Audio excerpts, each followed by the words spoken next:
Finally, the ice has been thawed.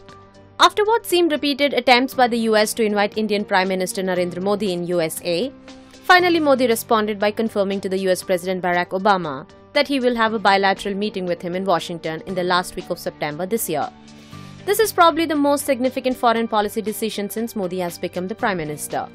Obama had invited Modi to the US when he called up the PM to congratulate him. What's important to mention is that the meeting won't happen on the sidelines of the United Nations General Assembly in New York, but in the form of a full-fledged bilateral summit in Washington. The two countries are now finalizing the date for the meeting. The Modi-Obama summit promises to be one of the foremost international events of the year and will overshadow Modi's presence in UNGA if he decides to go to the New York too. In taking the decision, Modi has shown that his own predilections, if any, won't come in the way of ties with the US. He has in fact acted with great decisiveness on what many believe is going to be one of the biggest immediate challenges for India's foreign policy, that of mending India-US ties, which had tapered off under UPA 2 and then nosedived with the affair of Khobargade.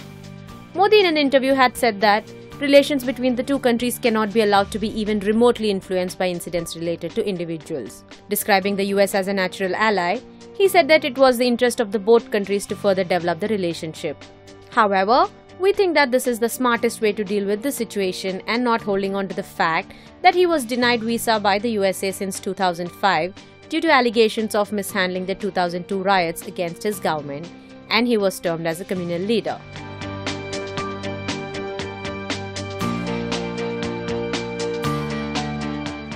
What Kejriwal has done to attract that? Nitin Gadkari, now a cabinet minister in Prime Minister Narendra Modi's government, had alleged that he was defamed by the AAP leader Kejriwal, who had included his name in the party's list of India's most corrupt.